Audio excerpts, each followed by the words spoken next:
5, 4, 3, 2, 1. The pandemic has been hard on all of us, but did you know it's quite literally hard on your heart? We'll be talking to a leading cardiologist next on The Jeff Crilley Show.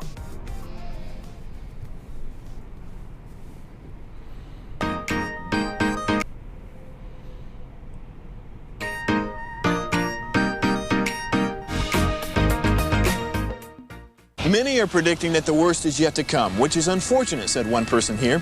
Until now, they've enjoyed the reputation of being the nation's icebox. Watched a burglar in his home this morning by webcam. As a journalist of over 25 years, stories are what make my world turn. Reporting live from the Dallas newsroom tonight, Jeff Crilley, Fox 4 News. But in 2008, I took the jump from my familiar life and started a PR firm from my home. We're talking about anyone with a camcorder like the one I'm using becomes a television network. We started slowly growing the company, and we now have over 100 clients, and we've branched into the world of live digital broadcasting. I now own 8 different TV studios and have a huge team, and the stories that I now get to share are sometimes the most important of my life.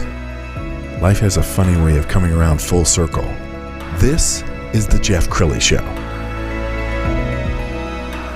Well, if you remember back in the early days of the pandemic, all the hospitals were dedicating their teams to COVID, and that caused a lot of heart patients to really put off getting care. To talk about that right now, Dr. Fahmi Farah, she's a cardiologist here in Dallas. Thank you for coming on the show. Thank you for having me today, Jeff. It's a pleasure to be here. Yes. Well, let's talk about that because I think, when people think about taking care of their heart, one, they're probably not as good as they should be anyway. We're all eating comfort food. We're all stressed out. But then you put off going to a doctor. That's a recipe for trouble. It is, and that is very troubling in the medical community right now, especially within the cardiovascular community. As you said, at the beginning, our focus was entirely on COVID, and that was, it was necessary because of the pandemic.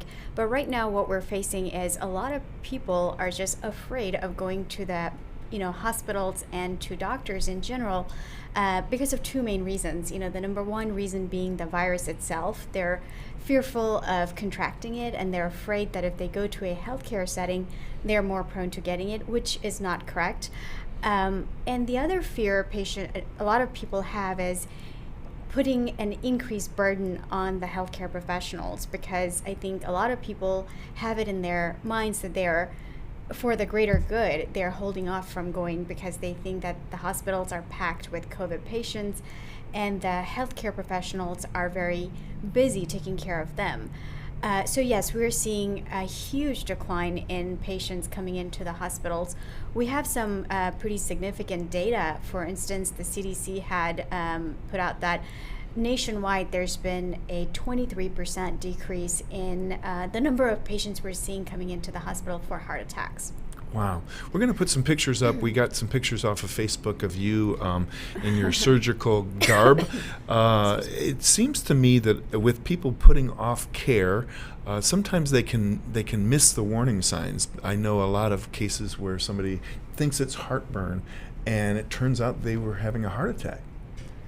That is correct. So, there are some classic symptoms that are associated with heart attack, and those are the ones that we all know about, like chest pain. That's the number one symptom, chest pain. Usually it's crushing chest pain with heaviness. You might feel shortness of breath, profuse sweating.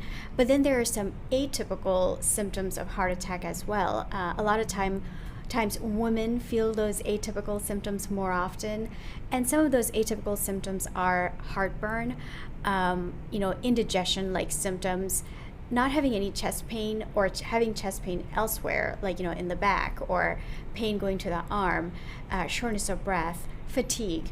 All of those, if it's unusual and if it's like a lot of it and it's just not subsiding, you should talk to your doctor. Yeah. Yes, and I was fascinated. I talked to you before the show about how you got into medicine, and you told me it's a really personal reason why you decided to become a cardiologist. Yes, so I come from a family of heart disease. I have a lot of family members who actually died from heart disease. In my family, it mostly runs in the male figures. my grandfather, my mom's dad, for instance, he died in his 30s from a massive heart attack, and many other, uncles and just, close family members facing heart attack at a young age. I also lost a cousin. She was only 29, and she died of heart attack just 2 months before I started my cardiology training. And she died from a complication from, she died from a condition called peripartum cardiomyopathy. That's a unique condition, unique type of heart failure seen in women, particularly women who, during pregnancy or postpartum. So those are the personal reasons why I was drawn towards cardiology and becoming a heart doctor from a very young age. Wow, and you can't even remember a time when you didn't want to be a doctor, can you? That's right, yes. Ever since I was a little kid, I remember when I was a little child, like as far as my memory goes, I've always wanted to become a doctor. I remember I used to play with, instead of playing with Barbie, I used to play making medicine and giving those fake medicine that I would create to my family members just to play with them.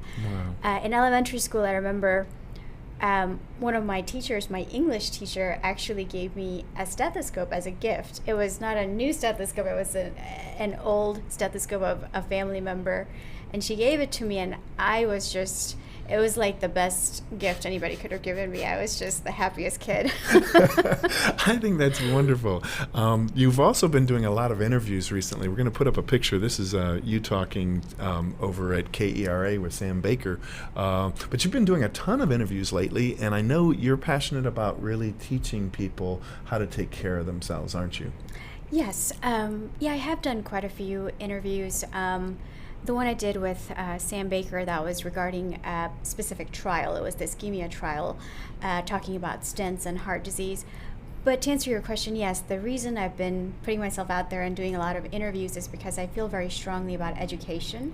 Not just education for the public, which I think is very important. Heart disease is the number one killer in our nation. Right. And the only way we're going to decrease that number is by awareness and a partnership with our community, educating the community on vital things like risk factors, encouraging them to seek help when they need it, learning their risk factors. So that's my goal. It's for educational purposes. Well, it must be so sad for you to see a patient that you say to yourself, gosh, had I only seen this person a month ago, I probably could have made a big difference. That is very true. There are so many patients I see every day where, majority of them, we're very advanced. Medicine in general and cardiology, there's a lot we can do. We're capable of, mitigating risk factors, and even if there's a heart, like in the setting of heart attack or heart disease, we can turn things around, if that help is sought in a timely manner. But one thing that that's very important to me is prevention, because we know that 80% of heart disease is preventable. Yes. And that's only possible if we're seeing the patients on time, early on, because there's a window of opportunity, the prevention opportunity that we often miss. And it's because, we're specialists, we're cardiologists, so a lot of times patients come to us when they're symptomatic, when they're having chest pain or shortness of breath, or after they've already had a heart attack, they're now needing a follow-up. Yes. Whereas if we had these patients early on, we knew they had risk factors, like, the risk factors would be high blood pressure, high cholesterol, diabetes, smoking history, family history, all of these patients, if we can get them early on and mitigate and work on those risk factors, we can make a difference. Yes. And I imagine with the pandemic, just all the factors, people are stressed out. Stress is a horrible thing for your body. Absolutely. And then they're stressed and they're eating and often drinking and making some really poor lifestyle choices. Mm-hmm. I want you to look into your camera over there and just talk to the viewer and just tell them what you want to about the importance of taking care of your heart. I think that's a very important question. So yes, there are some key fundamental things that are in our control that we can do to minimize our risk of heart disease. And that starts with a healthy lifestyle. Nothing is more important than a healthy lifestyle when it comes to prevention.